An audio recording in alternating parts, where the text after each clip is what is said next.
Welcome back to Patient Win Insider. I'm Nick Moen, and today I'm joined by Eric Pook, owner and CEO of Cirrus Consulting Group. Eric spent over 20 years helping small businesses and for 10 years helping dentists across North America protect their practices and unlock growth through smarter lease negotiations. Under his leadership, Cirrus has become one of the go-to advisors for doctors navigating everything from startup locations to multi-practice expansions and exit planning. So today we're going to dive into how lease strategy shapes a practice's operations, finances, and long-term value, and why overlooking the fine print can be one of the costliest mistakes in dentistry. So let's get into it. Thanks for hopping on, Eric.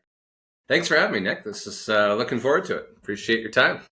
Cool. So for those that don't know Cirrus, can you share just a snapshot of, a background of, who you help most and why lease strategy is such a big lever in dentistry?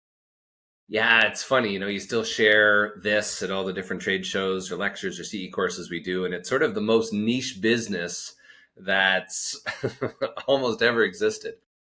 It was founded back in 94 by a group of doctors, partnered with some real estate experts, because basically they said, look, we are the best tenants on the planet, yet we are not getting fair and or dental specific lease terms, and we're not nearly getting the maximum benefit from our leverage.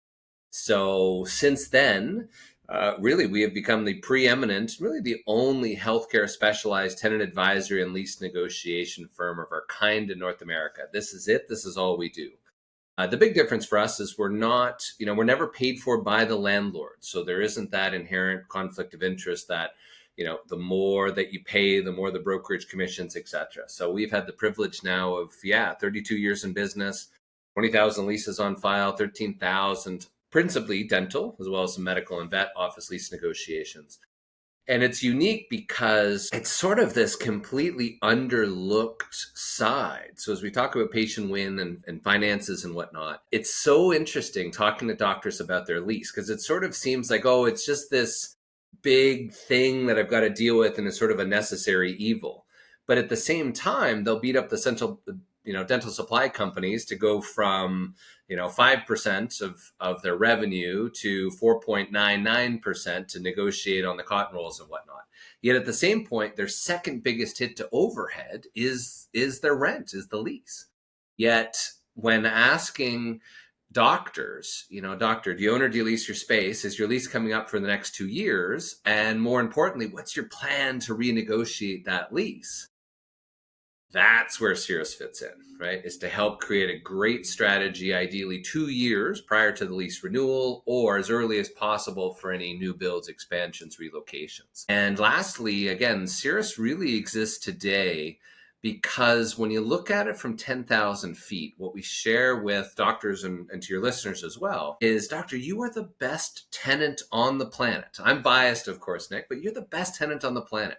You've got the highest build-out costs across the country right now. We've got one in the Bay Area, $450 per square foot, right? $350, some cases $253, but highest build-out costs, lowest default rates. The likelihood of a dentist defaulting is less than 0.5%. Wow. A restaurant now can be well over 90. Yeah. So, right, the doctor's in the same location for 26 and a half years. They're COVID proof. They can't work from home regardless of what your staff says. And ultimately, shockingly then, over 54% of dentists are overpaying in rent, yet they're the best tenants. Yeah. So happy to dig into that today, because the big piece is why. And that's certainly the privilege that we've been able to support the medical and dental community now for over 30 years. Yeah. Well, that's great. And I want to get to why, but I'm curious, who is your ideal client and, what's at stake with their lease? I mean, arguably anybody that is about to sign a lease should have someone in their corner. I don't care if it's your brother-in-law that's about to open a candy store or a chiropodist with their first piece. They really should assemble their professional team, and ideally someone that isn't being paid for by the landlord should be looking over that lease, should be comparing to current market rents, should be comparing base rents, annual increases, common area maintenance, etc. So really anybody signing the lease should have someone that is a neutral third party, if you will, giving some of that candid advice. With that being said, on the medical dental side, certainly for dentists, there's 3 different buckets, if you will, of career stages. The first step is the young associate who's buying or building their first clinic. We did a great webinar the other day with Dr. Ashling Whitaker's multi-time past client, and she really summarized it between the first and the second clinic she opened and how much we did to help support. And really, she reiterated the hundreds of thousands of dollars less she spent opening the second clinic versus the first. And the partner she used twice, including Cirrus. But her biggest piece was, look, the naivete, I just didn't know what I didn't know. And now that I'm in there, I'm looking at, disposal fees. I'm looking at annual increases. I'm looking at common area maintenance. I'm looking at all these huge hits to overhead, right? I only wish, right, that, her piece was to make sure other doctors know the risk. So young doctors buying or building their first clinics, hugely important, especially the doctors buying. If they're buying, so many lawyers or otherwise say, you know what, we're just transferring the lease and you're just buying the clinic. But again, doctor, if you're coming in with $1 million or $2 million to buy the clinic today, don't you think it's at least worthwhile to step up at plate and sort of swing for the fences to see what the landlord might be willing to do to create maybe a new lease for you or a new 5 or 10-year term? Don't just transfer what might never have been professionally negotiated from the seller. Are there personal guarantees, continuing liabilities, etc.? So that's the early stage career. Mid-stage career is really our sweet spot, which is most doctors think, Nick, I've got 20 years left of term on my lease. In actuality, you don't. It's typically a 5-year term and then multiple 5-year options. What most doctors fail to recognize, which we track and proactively follow up for our doctors, but usually it's 2 years prior, in some cases a year or 6 months, you have to give written notice to the landlord to exercise that option. It's a really neat little loophole that landlords put in. And then how many do you think remind the doctor that it's time to renew? Never. Never, never, never, never, never.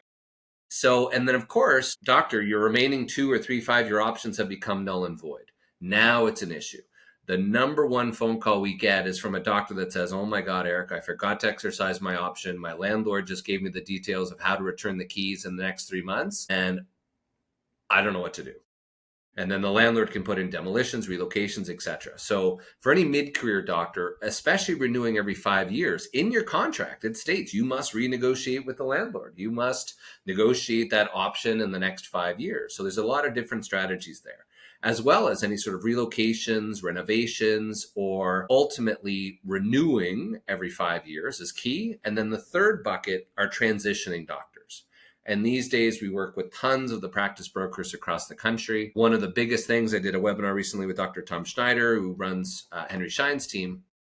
A huge issue piece there is so many deals that are dying at the 11th hour because of the stupid lease agreement. And that could be that the landlord wants to keep the selling doctor personally or continually liable post-sale. And they say, no way, Nick, and there's no way do I want to be responsible for that. In addition, you'll see situations where the landlord wants to change the rent or doesn't want to give any more term. And the banks are becoming a big challenge for the buyers because they will not issue a long-term loan if there's insufficient term on the lease, as we've seen many times together in the past. So, and then lastly, the doctors that own. So to your doctors that are owning their building, again, the good question is, heaven forbid if you were to pass away or as part of your retirement strategy, doctor, do you want to keep your real estate as a passive form of income? And if so, at some point you are going to need that lease. And heaven forbid if you were to pass away, very prudent to help create a lease to separate the real estate corporation from the practice corporation. Work with your accountant from a tax perspective, but purely from a transition, right? Very nice to say, look, here's the lease that I've been paying for myself for the last 15 years. I'm now transferring that on to you and treating it as if, right, that real estate corp that might be in your husband and wife's name can now be used as the same lease to transfer on to your future buyer. Sure. So those are the sort of 4 different buckets that we've had the privilege of working with doctors on. Yeah. And this is gold, kind of getting, the real bottleneck points. Can you elaborate? Can you dive a little deeper into some more of these, things that might be getting missed in the leases? And then also, like, what's your strategy? How do you fix them? What do you look for? And what tools are you using to do that? Yeah, it's an interesting one because at the very beginning, the first piece is what typically happens is when the doctor signs the lease, Their professional at the team at the time sort of says, oh, here's the standard form lease. Here's the binding letter of intent. Just sign here, doctor. It's, it's all the same. We got 3 other doctors that want this space tomorrow. Sign here. And look, the doctor's busy. He's the sole breadwinner, right? His chair side just did 2 implants, removed an impacted third. And the last thing we're thinking about is the terms within the lease.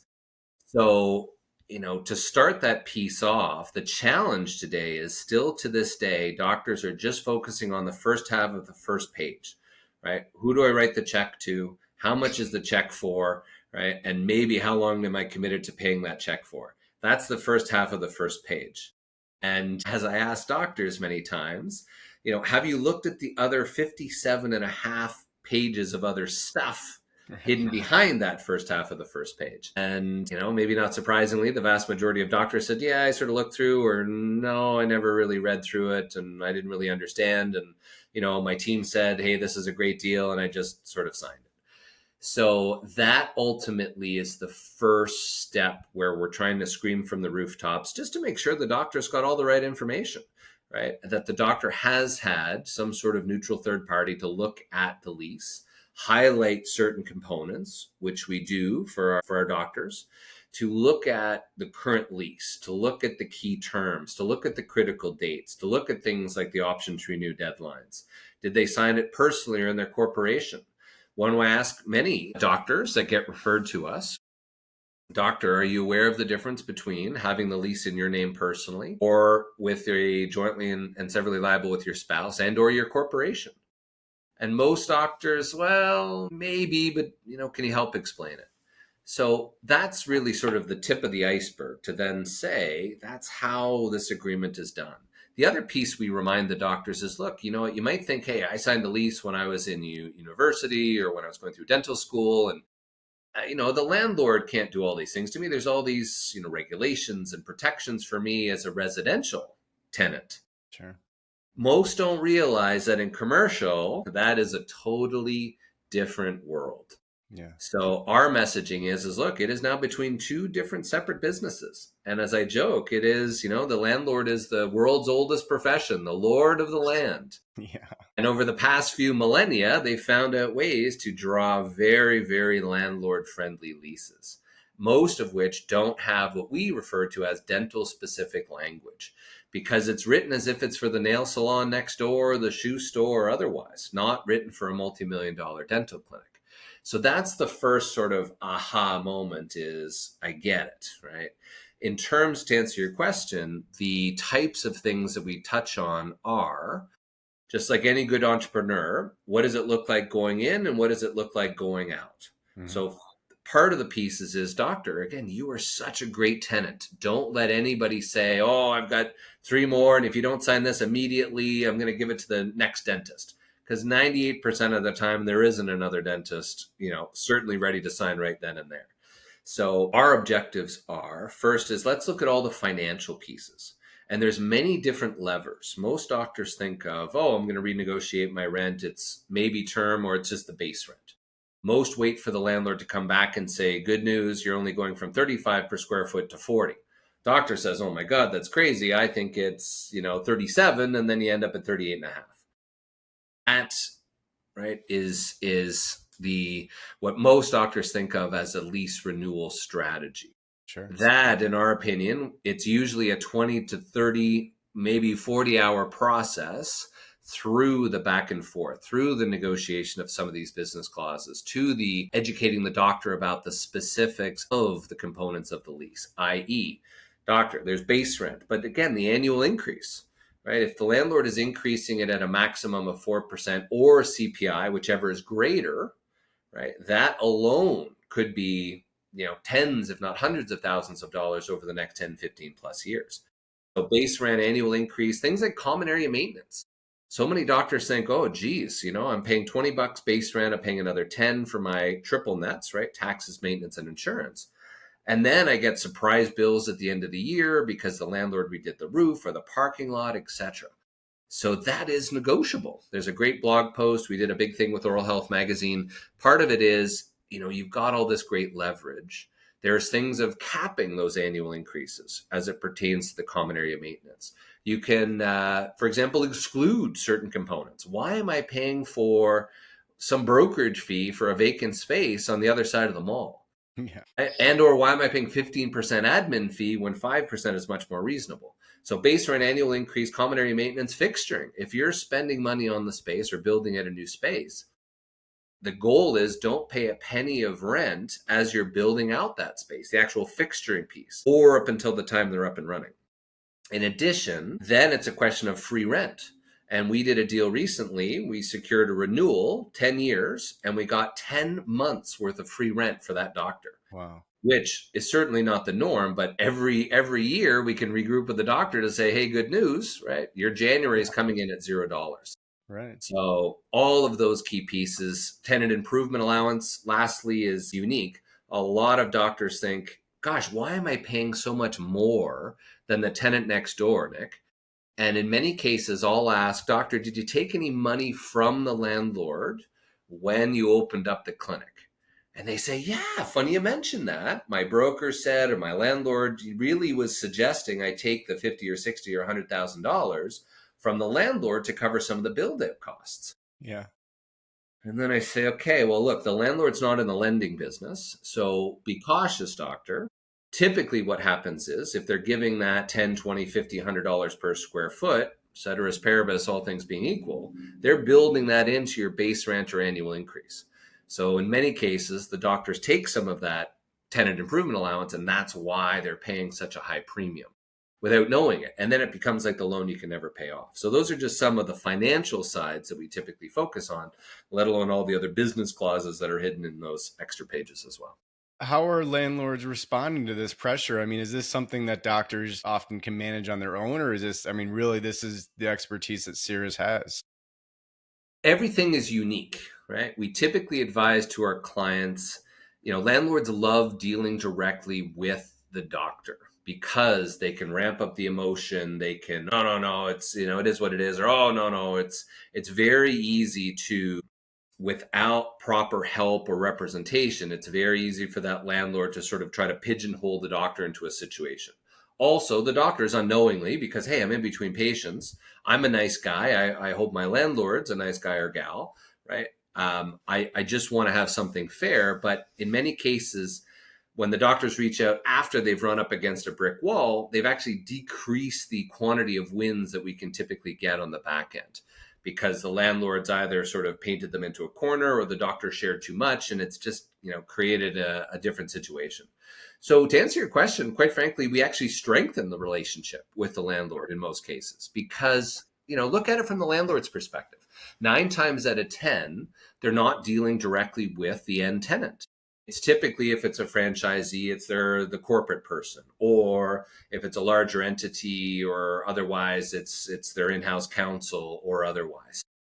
Again, it does, or it's the local commercial real estate broker or otherwise. So very important that before the doctor reaches out, at least have a lease review call with a firm such as Cirrus to at least know what that negotiation treatment plan could look like. Because it's not adversarial at all. We typically approach the landlord to say, look, you know what, the doctor's incredibly busy with the clinic. They've asked for our assistance. We want to help to make sure that we have a long-term lease aligned to the long-term goals of the clinic. Less about the doctor, more about the long-term value of the clinic. Long story short, the landlord just cares about term and rent. So we joke to say we speak dentistry and we speak landlord. So our objective overall is to help ensure that we create a win-win because it's not a zero-sum game.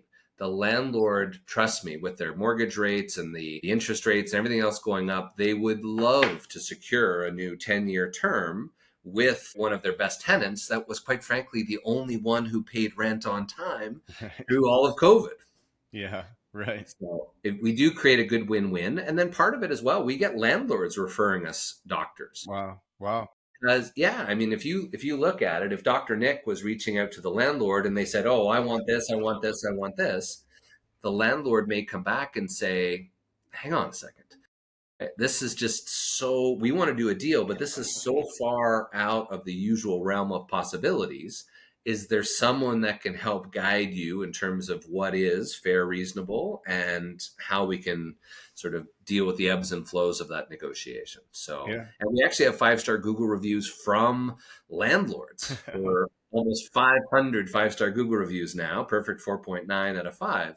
Wow. And some are landlords that said, look, you kept it easy, especially the mom and pops. They don't want to incur a ton of expense. And if we can keep things very cordial, very straightforward, and leverage some of that experience we've done over 32 years and help explain why we need some different language in the lease to the benefit of the doctor or into the letter of intent, is huge. One thing that you asked before is sort of, how and where. Well, there was a terrible example of a doctor who was 43 years of age, built out a beautiful 6-operatory clinic, and 3 weeks prior to the grand opening died of a massive heart attack. So now, Nick, fully built out clinic, no doctor, no patients. How much is that clinic worth?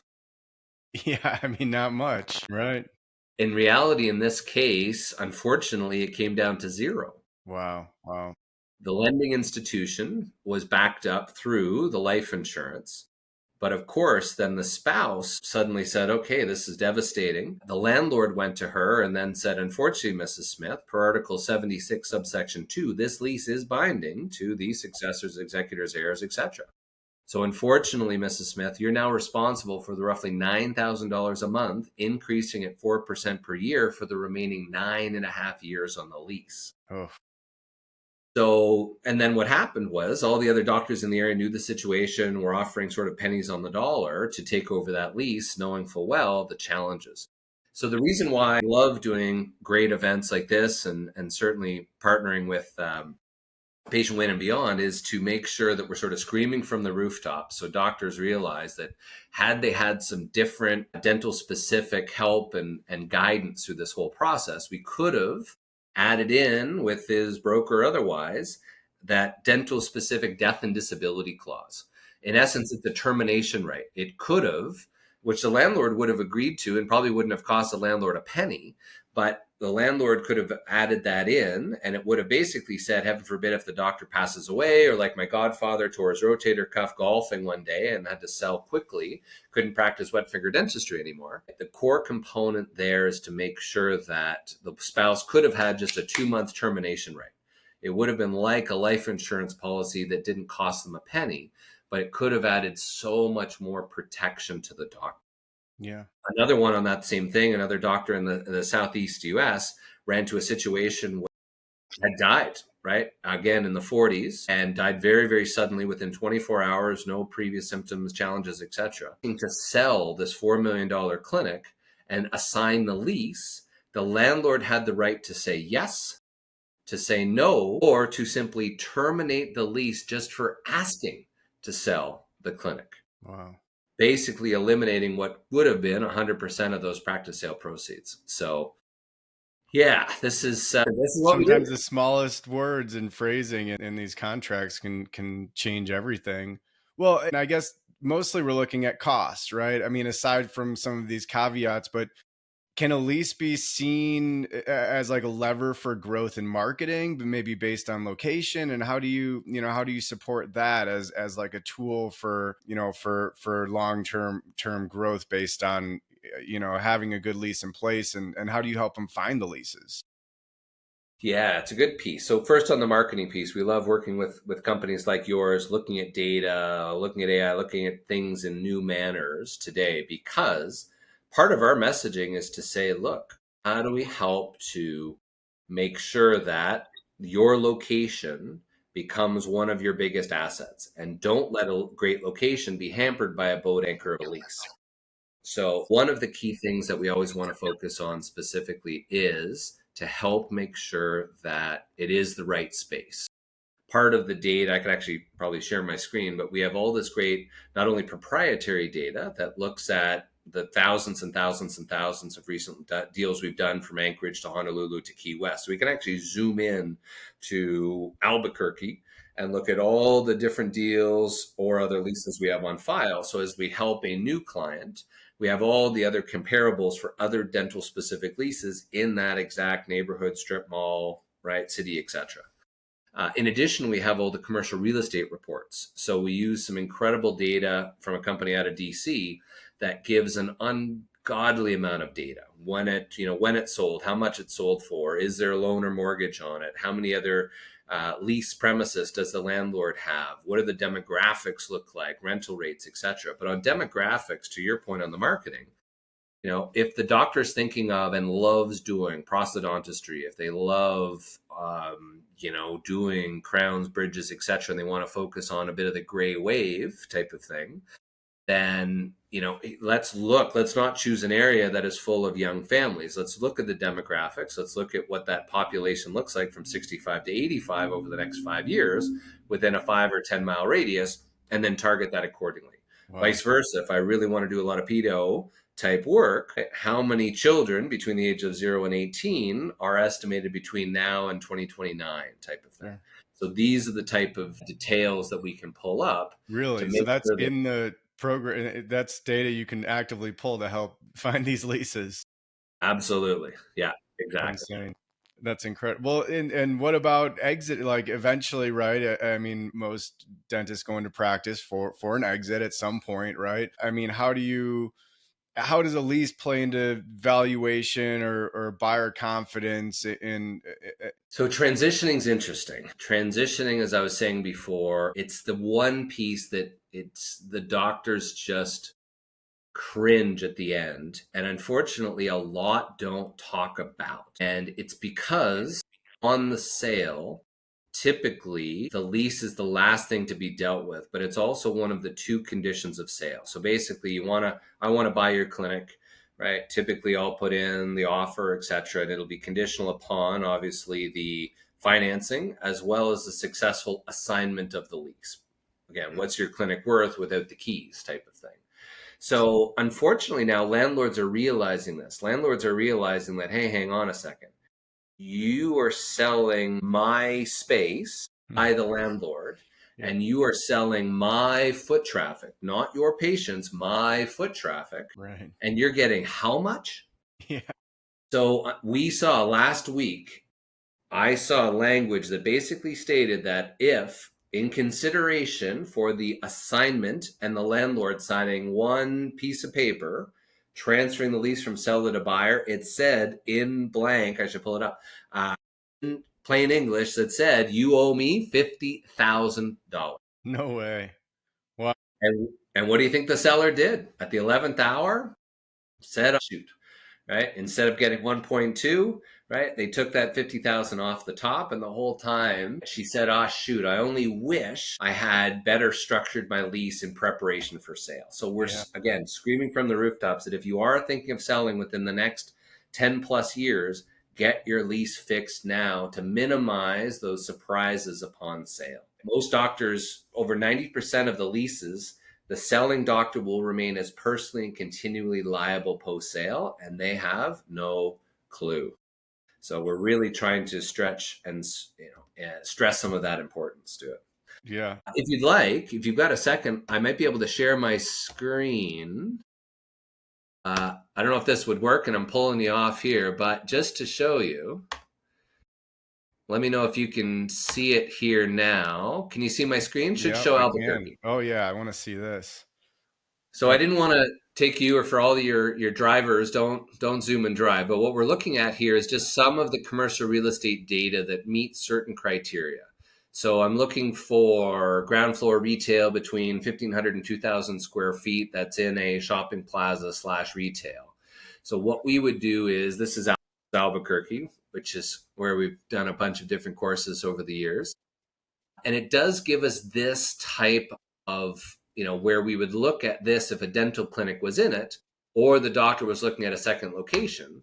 Within a couple of clicks, we can really drill down into some great market level detail.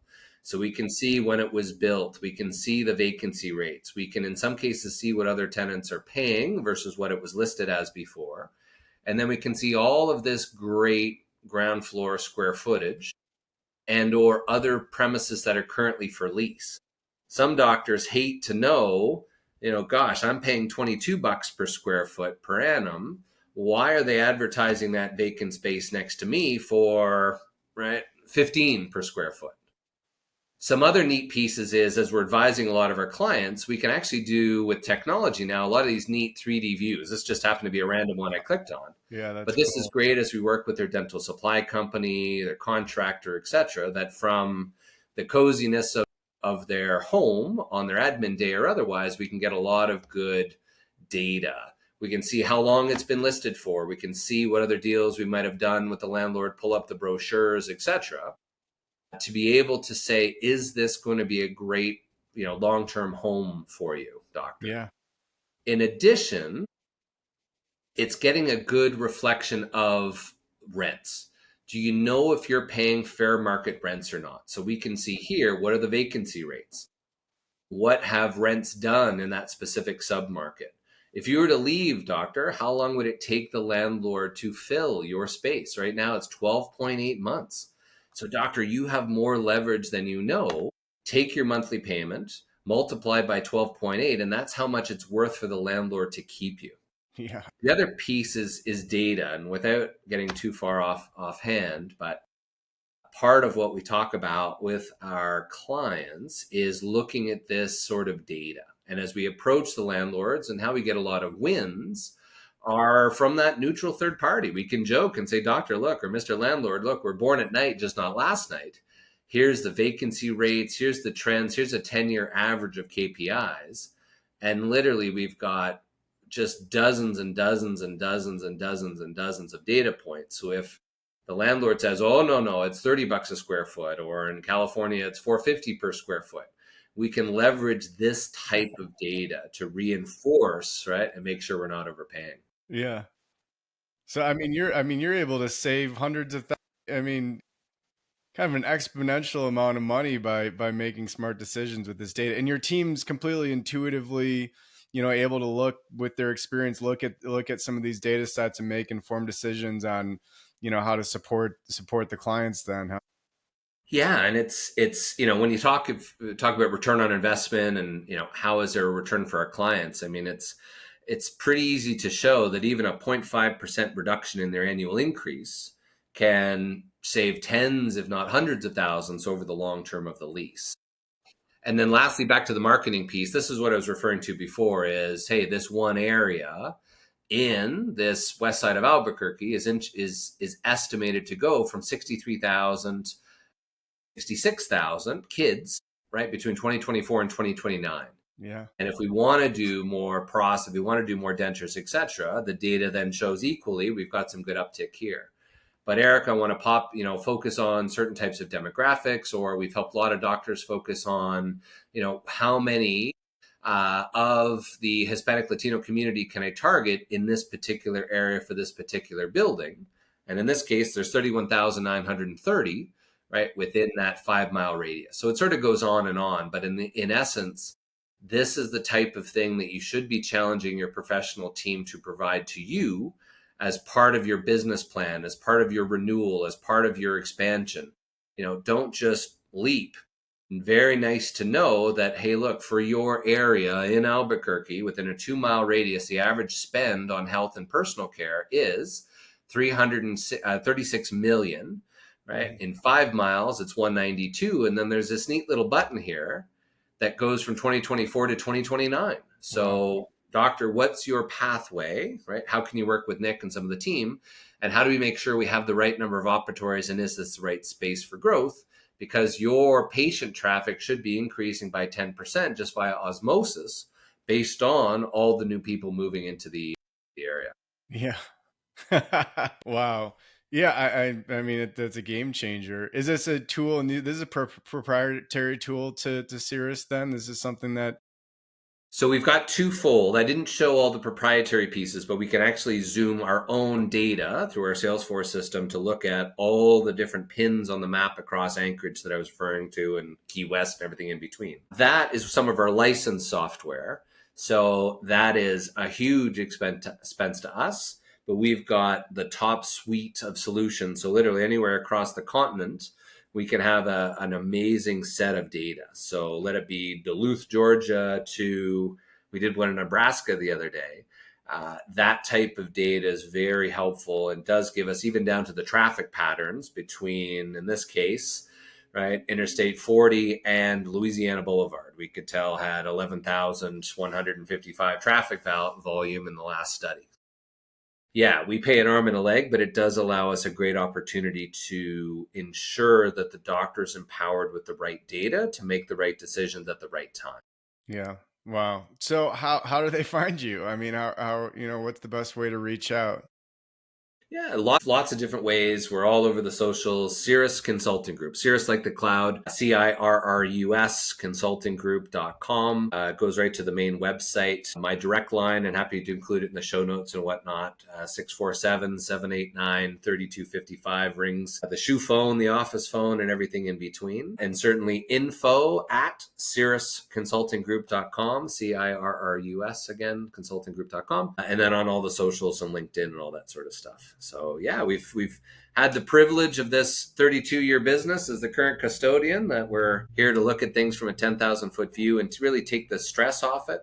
And I think the best thing clients share is the peace of mind they get from outsourcing things to an expert. Doctors, for all the listeners, God knows you've got a ton of things on your plate. And for things that you do 3-4 times a year, completely understand, do yourself. For things that you might only do once, twice, 3 times over the span of your career or lifetime, such as negotiating your office lease, highly suggest getting a review done. And what I'd be happy to do, Nick, and again, happy to add it to the show notes, but for any of your listeners at Patient Wins, basically, we would provide a complimentary lease review, demographics, rental rate analysis. So anybody that has looked at any of this and said, wonder what it is for my building, happy to provide that for you.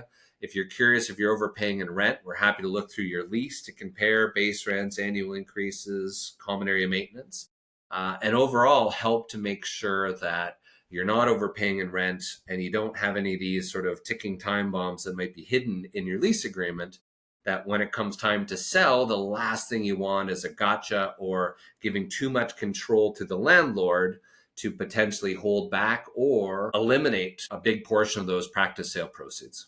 Yeah, man, Eric, thanks so much for coming on the podcast. I learned a lot, and I know our listeners will be really excited to see how important this is. And yeah, thanks for sharing all of your expertise today. Happy to do so, Nick. Thanks again. And we'll have to get you on our podcast. We're going to be starting one up soon.